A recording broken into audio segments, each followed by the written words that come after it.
श्री स्वामी समर्थ. स्वागत आहे तुमच्या आजच्या ब्लॉगमध्ये.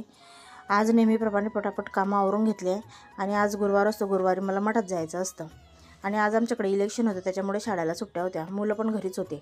मठात जायला निघाले तेव्हा मुलगा मागे लागला. म्हटलं चल बाबा तू पण दर्शनाला माझ्यासोबत. त्याला घेऊन आली. मठात आले.